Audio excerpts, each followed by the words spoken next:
દુઃખ નહીં પાકે અને સમરણ વેરા મારી તલબ નહીં જાય. અને એ આપણા ભારતના સંતો ઋષિ મુનિઓ જેમને તપ કર્યું, કોઈ સદગુરુના ચરણે જઈને પરમ તત્વને પામવા માટે જેમને ગુરુની આજ્ઞામાં રહ્યા અને ગુરુના વચનમાં રહ્યા અને વચનને તન મન ધનથી સેવ્યો ને અને એમને જે પ્રાપ્ત કર્યું એ મૂડી આજ સુધી આપણે વાપરી રહ્યા છે. હવે આપણા ખાતામાં જમા કરવાની વાર રહી, કારણ કે આ તો બીજાના ખાતામાંથી લઈ લઈને આપણે વાપરવું. જીવ રાજા તો ખાતું ખોલાય ભક્તિના બેંકમાં, ખાતું ખોલાઈ લે. આ અવસર આવ્યો છે એવો ફરીને આવવાનો, કદાચ મળી જાય. બધા કહે છે મોણોનો અવતાર ના મળે, મગવાવત બીજું શું આવે કહો? હે લહણ વાવત બીજું કોઈ ડુંગળી ઉગે ખરી? મોણા થઈ ગયા હોય તો મોણા તો બીજું કોઈ ના થાય, પણ મોણા થયા હોય તો ને કે મોણાનું શરીર પોત ભૂતોનું મળ્યું હોય પણ મોણા ના થયા હોય ને તો મોણાનો અવતાર નહીં આવતો. એટલે મહાપુરુષે સંતોએ કીધું છે, હે માનવ તું વિશ્વાસ કરી લે. શું કરી લે? વિશ્વાસ. એ માનવ તું વિશ્વાસ કરી લે, તને સમય બની હું સમજાવું છું. આ દુનિયામાં ઈચ્છાથી હું અવતાર ધરીને આવું જ છું, પણ સ્વાર્થ પેલાની નજરમ નહીં આવતો. સ્વાર્થ હોય ને જેને કઈ પણ પ્રકારનો, એની નજરમાં હું આવતો નથી. જે પૂર્ણ પ્રેમ, બધા સંતોએ વર્ણન કર્યું છે સાહેબ, પણ આપણે એમાં અભ્યાસ કરવાનો, કારણ કે એ તો એમનો અનુભવ છે. આપણો અનુભવ શું, આપણી આત્મા ઓળખવાનું પ્રમાણ શું? 10મું ભણો ને એટલે બોર્ડમાં ટકાવારી આવે તો સર્ટિફિકેટ આવે છે. હવે નહીં આવતું કે બોર્ડમાં કોઈ 60% આયા, 70 આયા, 80 આયા. હે તો એ આપણી આત્મા ઓળખાણ તો આપણને ટકાવારી તો કોક તો હોય તો ને ત્યાં સર્ટિફિકેટ મળ્યું. અને એ મહાપુરુષો કહે છે કે જો કદાચ એ ઓળખાઈ જાય તો વાણી મારી ફીર ગઈ વહી તન વહી દેશ, ખારી સો મીઠી વહી હો તો સદગુરુનો ઉપદેશ. તમારી વાણીમાં વર્તન વિવેક આ બધું આવી જાય. દીકરી કુંવારી હોય ને એટલે કડા બાપાના ઘેર ગમે કૂદ ગમારે ફરે, મોજથી ફરે, આનંદથી ફરે, એને કોઈ વાતનો ડર ન હોય. પણ જ્યારે સગું થઈ જાય ને 5 જણા થઈને નક્કી કરે કે કાસલી રૂપિયો આવ્યો ભાઈ, તરત જ એની ચાલ ને ઢાલ બધું બદલાઈ જાય. એમ ગુરુ મહારાજના ચરણે જ્યાં પછી જો કદાચ આપણું ચાલ ઢાલ વિવેક વર્તન જો ના બદલાણું હોય ને તો આખા ભગતે એવું કહે છે કે આ તો વંઠેલી કહેવાય. બદલાઈ જવું જોઈએ સાહેબ. કધાડાને ગમે એવો નવરાવે ને તો એનો નવરે ધોરણ હું તો કહું લાઈફ કોઈ હાબુ એને વાપરો ને પછી એનો છૂટો કરો ને એટલે એનો ઉકેડે જ જાય, કોઈ દાડો લીલી ચારીમાં ના જાય. એટલે મહાપુરુષો આપણને એ વાત તરફ લઈ જાય છે કે આ મોણના અવતારમાં તમારે જેને પ્રાપ્તિ કરવી છે, જે પરમ તત્વને તમારે ઓળખવાનું છે, કેમ આયા છે આપણે આ ધરતી પર, કેમ પરમાત્માએ આપણને માણસનો અવતાર આપ્યો? પશુના બધી ખબર પડતી નથી, પંખીના બધી ખબર પડતી નથી, પ્રાણીને ખબર પડતી નથી, જળચરના તમામ જે પણ જીવ છે એને કોઈ વાતની ખબર પડતી.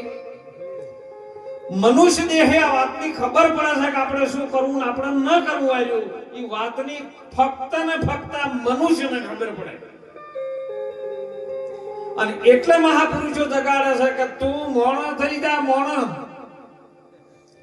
મનુષ્ય બન્યા ચેડ જો કદાચ મહાપુરુષોનો સંગ થઈ જાય જીવનમાં, અને સંગથી જો કદાચ વચનને બરાબર સેવી લે, સેવ્યો છે સંતો એવો વચનને માર્યા પછી મરી જાય, વચને છોડી દી રાત.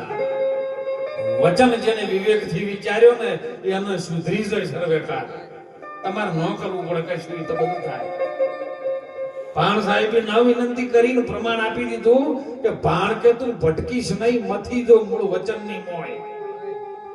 પણ આપણે જો મથા શકો હે સવારામ બાપાએ સાહેબ પ્રમાણ આપી દીધું, જેની સુરતા સુઘડમાં સમેટે અને ઘટમાં સાહેબ તીરથ વરત તું બહુ કરે છે જાય બદરીના ભેટે.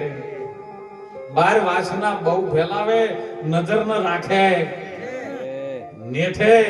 અરે આદમ તો અંતરમાં રહેશે, ભજન કરો તો જ ભેટે. ભજન કરવા જેવું છે, બીજું કોઈ કરવા જેવું નથી. બધાને ખબર છે ખળી જેવું લઈ જવાના નથી, તોય બોલો એકબીજાના શેઢા ખોતરવાનો ટાઈમ નથી મળતો. હે ભજનમાં આવે એટલે ઘણા ડોગા લાવે, બહાર ગયા ને પેટામાં સતત વર્તમાનની અંદર જો તમારો ગુરુનો એક એક શ્વાસની અંદર કબીર સાહેબે કીધું તારો શ્વાસ છે ને મેન છે. આ શ્વાસ છે એટલે ઘણા ભજન કરી લેજો સાહેબ.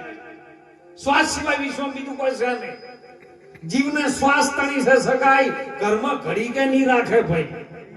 પછી ભાઈ છે, ઘરવાળી છે કે બાપો છે કે ગમે દીકરા છે ને, આ શ્વાસ જતો રહ્યો ને એની ઘડી કે તરત ઉઠાવવાનો ભાઈ. પછી ભેળા થઈ જાય ને કરે છે ઉતાવળા કાઢી દેવાય. હાડકા લઈને હાલતા થાય છે ને છે ઉતાવળ નાવાય નહીં. ઘેર આવતે પડતો તાપડું પાથરીને તરત ભાઈ કેટલી વાર છે કો ચાને રાખવાનું છે, ફટાફટ પટાવો. આટલા વર્ષથી 70 વર્ષથી ભેળું કરેલું હતું. અને તોય પેલા તો 12 દાડો સુધી બે હતા. 12 દાડો થી કલાક 2 કલાક રોજ તબલા લઈને ભજન કરતા બધા ઘડીએ પૂછો. અત્યારે તો કોઈને ટાઈમ જ નહીં. કોકને પૂછે ને તો અમુક તો ઇંગ્લિશમાં જવાબ આલે. પેલા ભજન કરો, ભગવાનના ભજનમાં કોઈક સંતો ભેળા જાઓ તો ઇંગ્લિશમાં વાતો કરી, બાપુ આઈ એમ બીજી તો પરમાત્મા નથી એમ ઈજી. હે આઈ એમ બીજી પરમાત્મા નથી ઈજી. જે દાડો લોહી જાહે થીજી અને પરમાત્મા જાહે ખીજી એ દાડો અટેક તરત જ. હું તો કોઈ મોત ન તો વાર જ નહીં થતી, ડખા તો જીવન જીવવામાં.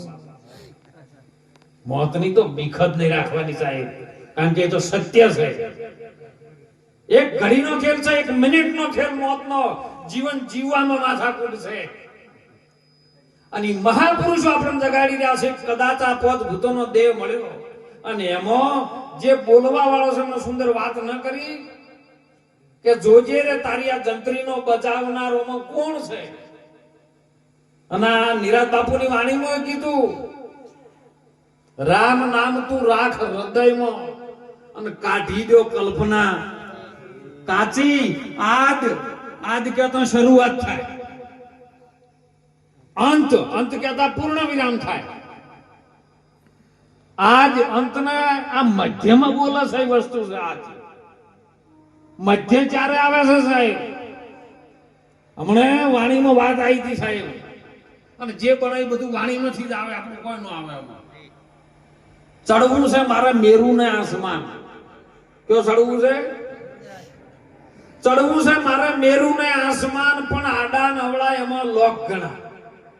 શું થાય છે આડા અવળું આવ્યું? જે તમારો શ્વાસ આવે છે ને જાય છે ને એ તો સીધો જ આવે છે ને સીધો જાય છે, પણ એમાં મન ગપાટા મારી રહ્યું છે વચ્ચે. આડાવડું થતું રહે છે. કોકને એડમ જાય, કોને ક્ષેત્રમ જાય, કોકને રૂપિયમ જાય, કોને ગાડીયમ જાય, કોક કે ભેંસો નહીં દુવા જતી એમાં જતું રહે. આડાવડું થતું રહે છે. પણ જો પહોંચવું છે મેરુના શિખર ઉપર, એ મેરુ શિખર છે ને શૂન્યના આકારમાંથી નીકળવું પડે છે. ઝીણો બની જાય, નીકળી જાય. તેમાં નતું કીધું કે મને ઝીણો ઝીણો નાદ સંભળાય સદગુરુજી મારા, ઝીણો ઝીણો સંભળાય. એ ઝીણો છે ને એ શૂન્યના આકારમાંથી નીકળી જાય, કારણ કે તમારો જે શ્વાસનો છેડો છે ને એ નાભીમાં 3.5 ઓટા મારી બેઠો. એ જે સોહમ નામનો શ્વાસ આવે છે, જેને સંતોષ સોહમ કીધો આવે છે, એ ઉતરીને આવ્યો છે. ઉત્તર રે દિશાથી એ એક જોગી જોને આયો રે જી રે જી.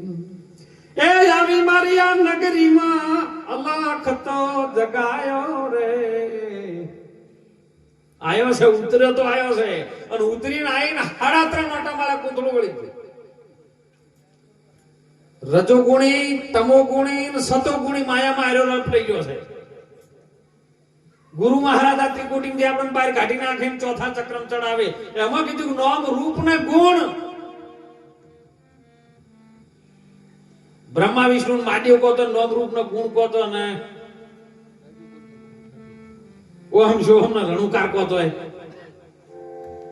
પણ જો તમારું મન આ શબ્દમાં લાગી જાય, સુરતા તમારી શબ્દમાં લાગે, તો કદાચ આ સુરતા ચડી જાય અને 3 ચક્ર વેધી નાખે ને, શરીરના 3 જ ભાગ છે, અને 3 ભાગમાં તો કદાચ તારી વેધીને બહાર નીકળી જાય ને, તો ચોથા પદને ભોમી જાય. અને ચોથું પદ છે ને અવિનાશ છે. અવિનાશ એટલે જેનો વિનાશ ના થાય એને અવિનાશ કહેવાય. અને અવિનાશીના પદને ઓળખી જાય ને હરિનો દાસ બની જાય. કોઈ રહે નહીં પછી ગયા. પણ રાજાએ ભક્તિ ન કરે કે રાણીએ ભક્તિ ન કરી કે એમ દાસપણું જન્મ આવે નીરો ભક્તિ કરી કે જગતની વહુ બને તો કોક ઘરવાળો ગોતી કે ના કરે. અને એથી મહાપુરુષે કીધું, કારણ કે ગોપીચંદ જ્યારે એની માએ કીધું કે આ કાયાને જો અમર બનાવી હોય તારે, કેમ કે જોયું એને દુઃખ સોનાના સિંહાસન પર બેઠેલો, અને જ્યારે સ્નાન કરવા માટે બેઠો ને એટલે પટરાણીઓ જેની અંગ ઉપર પાણી છોટીને નવરાઈ ગઈ છે, અને અધર નજર કરીને વહુ પડ્યું છે ઉપર પડ્યા, અને વહુ પડ્યું ને પીઠ ઉપર, એટલે તરત ખબર પડી કે આ જે વખમાંથી વહુ પડ્યું છે ને, નથી વાદળડી, નથી વીદળડી, ના ઓચિંતાના નીર ક્યાંથી આયા છે. અધર જોવે તો એની માં રહ જોવે. માને કીધું, માં બોલ, કેમ રડે છે? નગરમાં તને કોઈ બોલ્યું છે? જો કદાચ આ જબાનથી કોઈ બોલ્યું હોય તો એની જીભ વાટી નાખું, ઓગળી કરી હોય તો એનો હાથ કાપી નાખું, અને ઓખ ઊંચી કરી હોય તો ઓખ ફોડી નાખું. બોલ, તું કે કરું? ના કાપ, એવું નથી બેટા. પણ આવી રે કાયા તારા બાપની હતી. ગોર બંગાળનો રાજા તનકચંદ યુદ્ધના મેદાનમાં શરીર લોન થઈ, કાયા ઢગલો રાખ થઈ ગઈ, અને એ જોયું છે મેં. ત્યારે સતી થવાનો એ વખત નિયમો હતો. બધા લઈને નીકળ્યા છે ને ચોકડ જઈને કે હવે સતી દો, અને જેવી ચિતા ઉપર ખડકી છે ને સતી થવા માટે જોઈએ ને, એટલે વૈદ્ય નસ જોઈ છે બારોબાર તમારા અંદર બીજો જીવ છે, તમે સતી ન થઈ શકો. અને લઈને જયારે ઉજ્જૈન નગર ની અંદર આયા છે પરથોરી પાસે, એમના પૈસા થાય ગોપીચંદ અને પરથોરી બે મોમો ભોણીઓ હતા. બેને વેરાગ લાગ્યો છે કે આવી કાયા તારા બાપની હતી, એ કાયાના અમે મરતુક જોયા છે, રાખ ભેગી રાખ થઈ ગઈ છે. તો કે બા શું કરું? તું કે તો કાશી જઈને કાવડિયો લઈ આવું, તું કે તો હિંગળાજના ફૂંકા લઈને આવું, અને તું કે તો હું જોગી બની છું. તો કે 12 વર્ષ બેઠા બેઠા રાજવતું કરો, અને પછી 13મે વર્ષે લેજો ભગવો. જો બીજો કોઈ ભેખ લેવાની વાત નહીં કરી, ભગવો લેવાની વાત કરી. ના કીધું કે કાળી ગોદડી ઉઠીને હોઈ જાય છે, થોડા લુગડા પહેરી જાય છે, પણ ભેખ કંઈક અલગ છે. હો, ભેખની કદાચ જો મર્યાદા ગણતા હોય ને તો ભેખ કંઈક અલગ છે. ચંદ્ર નતા, સૂર્ય નતા, નતા નવલખ તારા. હે કબીર કહે તે દિન કા ભેખા મારા. એ ભેખની વાત કે 12 વર્ષ કને જોયા છે. અમે તો આજ જ લેશું. આ તો મને નહીં કહેતા છે કે ગુરુ ચરણે દો, ગુરુ ચરણે. બાપુ હજી તો વાર છે. બાપુ પાસે આવે, બાપુ આટલા છોકરાને હગું થતું નહીં, કોક કરો ને. બાપુ વડે મારા કોંતીરામ જો દયાળુ હોય કે જા, તારા ગુરુ મહારાજ કોક કલ્યાણ કરશે, મારું નકળંગ નેદાદારી કોક સારું કરશે, જા. દીકરાને લગ્ન થઈ જાય. હો, ગુરુ મહારાજના વચનના દયાથી ગુરુ મહારાજ પૂછ્યું, બેટા લગ્ન થઈ ગયા? હા બાપા થઈ ગયો. લેવતા હવે આવતા ગુરુ ચરણે જતા. બાપુ થોડુંક મોમેરું પાછી છે. બાપુ વળી ફેર આશીર્વાદ આલે, મોમેરું પટી જાય. એમ કરતા કરતા ઉંમર થઈ જાય કે હવે આવતા રહો. બાપુ હવે થાચે હવે શું કરીએ? બાપુ પાસેથી કોમ ઘટાઈ જાય છે માણસો, બોલો. તોય ગુરુ સર્જન નહીં જાય કહેતા. એમ ગોપીચંદે કીધું 12 વર્ષ હે માં અમે કરી